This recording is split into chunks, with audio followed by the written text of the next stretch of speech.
असं म्हणते हो. पाणी शेणा झाले काय करतात बरं पाणी पडलं चांगला म्हणतो त्यांच्यात याच्यानं पाणी पडतं. जय गुरु माणिक. तर नवीन ब्लॉगमध्ये पुन्हा तुमचं स्वागत आहे. तर आज आपल्या घरी गुरुचरित्र पारायण आहे आणि त्याचीच ही तयारी आहे.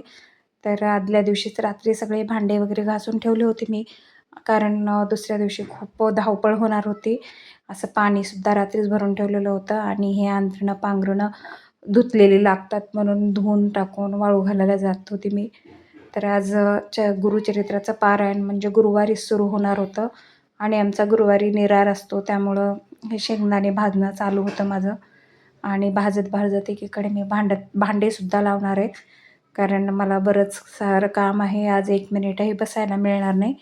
तर आज उपवास असल्यामुळं सगळ्याचाच अशी फळं आणून घेतली होती आणि आता काढून घेतली आहेत फळं आणि आता सुरू केले आहे. आम्ही पूजेची तयारी सुरू केली होती, पण हे बघा काय आहे, तर हे धोंडी प्रकार आहे.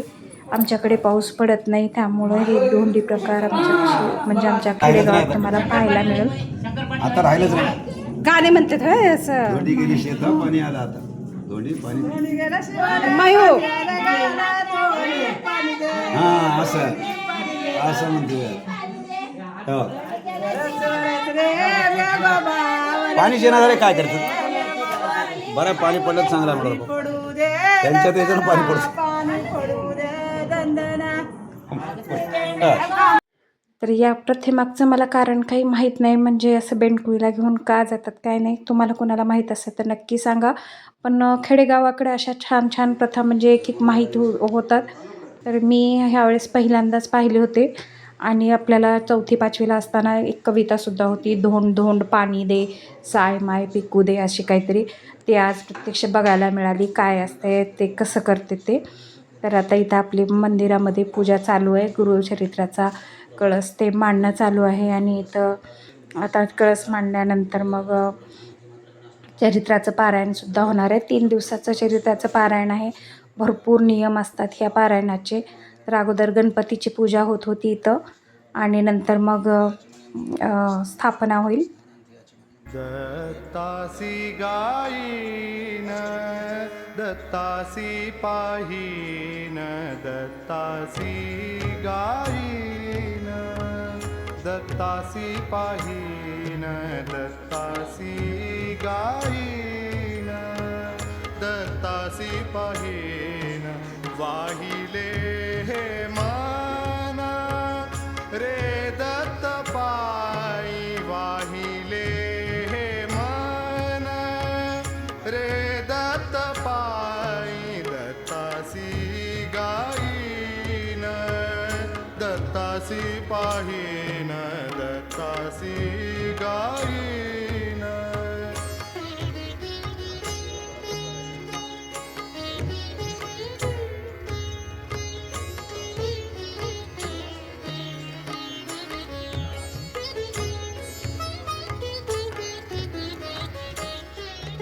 दत्त स्वयं रूप दत्त माय बाप दत्त स्वयं रूप दत्त माय बाप माझे त्रिविध ताप रे दत्त वारी माझे त्रिविध ताप रे दत्त वारी दत्तासी गायी.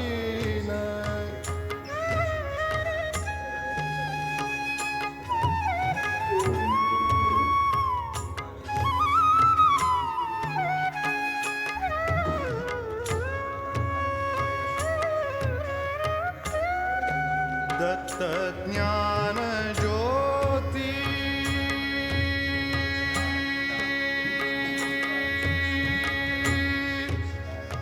दत्त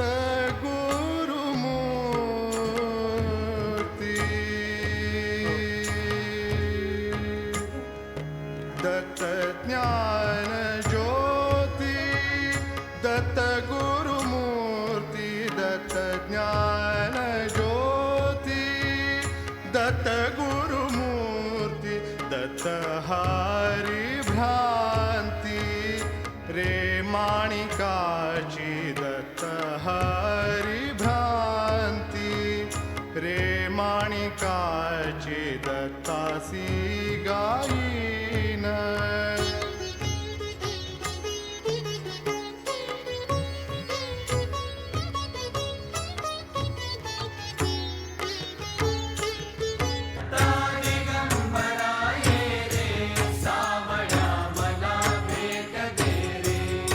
दत्ता दिगंबरा ये रे सावळ्या मला भेट दे रे. आता पूजा वगैरे झाली, तर कलश स्थापनासुद्धा झाली आणि आता पारायणाला बसायचं होतं आरती करून. तर आज मी काही नाही, म्हणजे मला आज जमत नव्हतं, त्यामुळं मी मध्येच होते. आणि तर हे लेकरं आणि ह्यानी वाचणार आहेत आणि रोजही झालं तर मला ऐकायला जमणार नाही, कारण आपल्याला मध्ये सुद्धा काम असतं. आपणच सगळं करायचं म्हणजे होत नाही. एक कोणीतरी सोबतीला असलं की आपल्याला थोडीशी कामात मदत मिळत असते आणि मग आपण बसू शकतो. तर मला काही बसणं होणार नव्हतं ह्यावेळेस ऐकायला. मागच्या वेळेस केलं होतं 7 दिवसाचं, त्यावेळेस मी ऐकलेली आहे पोथी आणि त्यावेळेस मला ऐकणं झालं होतं. तर आता बघा इथं असं आम्ही पोथी वाचण्यासाठी बसलोच होतो आणि एक मिनिटाकरता मनात विचारला, एक ब्राह्मण येऊन जावा, आपणही त्यांची पूजा वगैरे काहीतरी करून ब्राह्मणाच्या साक्षीने पारायण करावे, अशी इच्छा झाली मनामध्ये.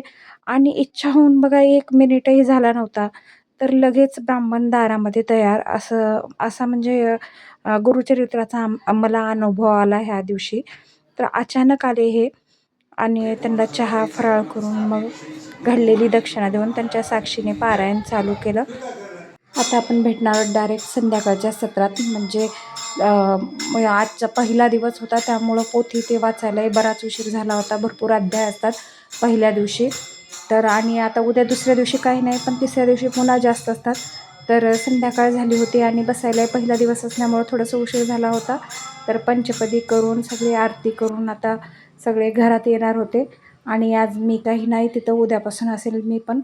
तर असा छोटासा गुरुचरित्राचा ब्लॉग तुम्हाला कसा वाटला नक्की सांगा. तुम्ही काय करता, गुरुचरित्राचे कुठले नियम पाळता ते पण सांगा.